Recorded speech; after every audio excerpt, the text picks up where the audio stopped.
Assalamualaikum warahmatullahi wabarakatuh. Nahmaduhu wa nasta'in wa nastaghfir wa na'udzu billahi min syururi anfusina wa min sayyiati a'malina. May yahdihillahu fala mudhillalah wa may yudlilhu fala hadiyalah. La ilaha illallah wahdahu la syarikalah wa asyhadu anna Muhammadan abduhu wa rasuluh. Amma ba'd. Kawan-kawan semua, ketemu lagi ya di 7 menit sharing session ya. Hari ini merupakan hari ke-29 ya di bulan suci Ramadan. Jadi ini merupakan akhir Ramadan ya, 1422 Hijriah. Dan ini merupakan malam terakhir kita melaksanakan salat tarawih insyaallah. Dan besok itu merupakan puasa terakhir ya. Dan insyaallah sambil menunggu keputusan pemerintah, mungkin kita akan berlebaran merayakan Idul Fitri pada tanggal pada hari Kamis nanti ya, pada tanggal 13 ya kalau nggak salah, 13 Mei tahun 2021 ini. Nah, kawan-kawan semua, kali ini saya pengen sharing ya tentang satu tema yang mungkin selama ini sering kita dengarkan ya, sering kita ucapkan ya, bahkan sering kita nasihati orang ya dengan kata-kata ini, yaitu kata-kata ikhlas ya. Jadi ini ikhlas ini selalu jadi senjata ya ketika misalnya kita ingin menenangkan orang yang lagi mengalami musibah, mengalami sesuatu yang cukup membuat dia sedih. Sering kita nasihati dengan kata-kata ikhlas. Sabar ya, ikhlaskan saja, ikhlas ya. Ini kadang-kadang kata yang memang itu mudah untuk kita ucapkan ya. Tapi ternyata kalau coba kita pelajari lagi lebih mendalam ya, ternyata ikhlas itu tidak mudah semudah apa yang kita ucapkan ya. Jadi kalau kita merujuk ya makna ikhlas yang disampaikan oleh Syekh Abdul Qadir Jailani, memang ikhlas ini justru merupakan satu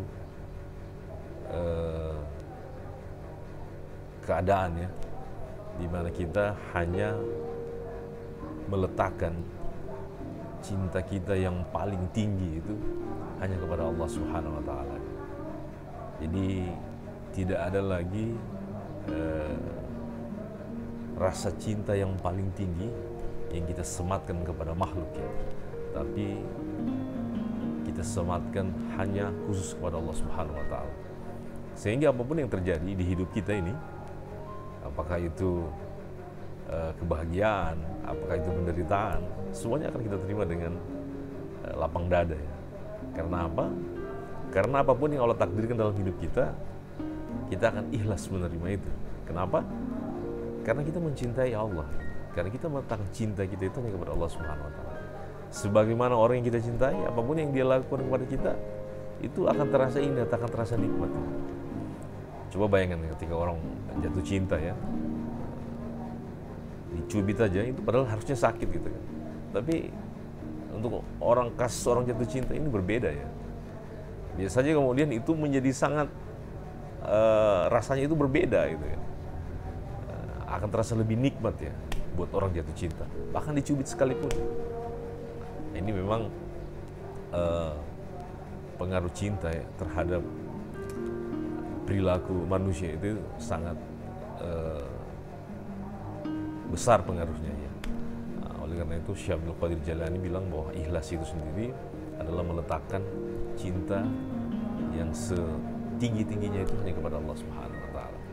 Sehingga di dalam Quran surat Asy-Syadd ya, Allah berfirman bahwa iblis menjawab, demi kekuasaan engkau, aku akan menyesatkan mereka semuanya kecuali hamba-hambamu yang mukhlis di antara mereka ya. Jadi hamba-hamba yang mukhlis ini adalah hamba-hamba yang ikhlas ya. Nah, jadi mungkin kalau kita terjemahkan ikhlas ini seperti surat Al-Ikhlas ya.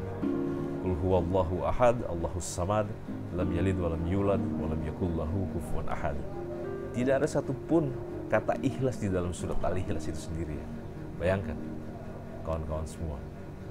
Dan inilah yang dimaksud dengan ikhlas itu sendiri ya.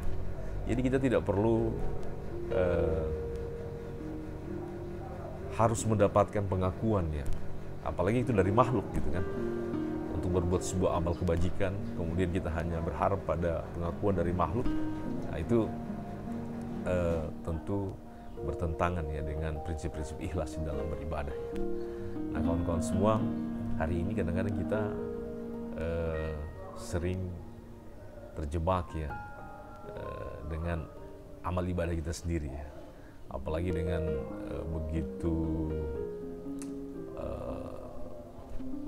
tingginya ya aktivitas kita di sosial media ya, bahkan aktivitas ibadah pun itu menjadi konsumsi sosial media ya, menjadi konten untuk sosial media.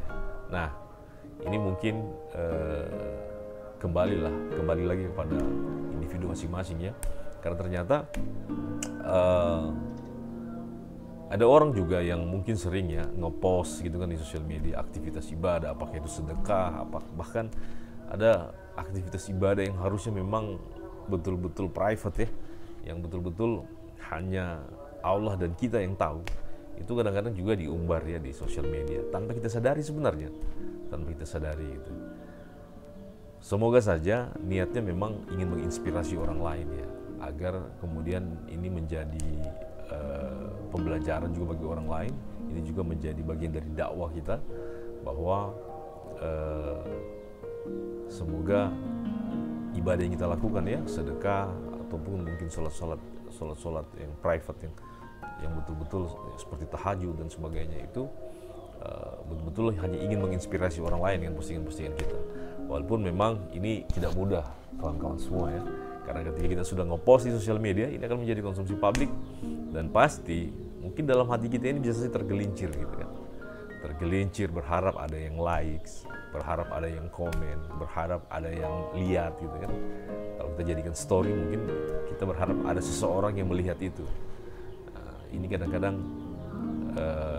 kemudian kadar ikhlas kita dalam beribadah itu mungkin akan berkurang ya dengan hal-hal seperti ini. Oleh karena itu mungkin sebagai masukan, sebagai saran ya, artinya kita menggunakan sosial media ini untuk muamalah saja ya, untuk hal-hal yang sifatnya ibadah kita dengan Allah Subhanahu wa Ta'ala, yang harusnya rahasia, yang harus menjadi rahasia terbesar kita dengan Tuhan ya Allah Subhanahu wa Ta'ala, tidak perlulah kita umbar ya, tidak perlulah kita expose ya di publik ya. Kalaupun misalnya ada muamalah ya, sedekah dan sebagainya yang perlu pertanggungjawaban ya, ini kan kadang-kadang orang bilang postingan di sosial media itu adalah bagian dari pertanggungjawaban ya, misalnya dari donatur dan sebagainya. Mungkin ini juga bisa dikemas dalam bentuk lain ya, pertanggungjawabannya, karena saya khawatir ya aktivitas-aktivitas sedekah ibadah yang diposting di sosial media ini akan berkurang kadar ikhlasnya, dan ketika tujuannya bukan Allah, semuanya akan sia-sia. Oke guys, kita ketemu lagi di video-video berikutnya, semoga menginspirasi. Assalamualaikum warahmatullahi wabarakatuh.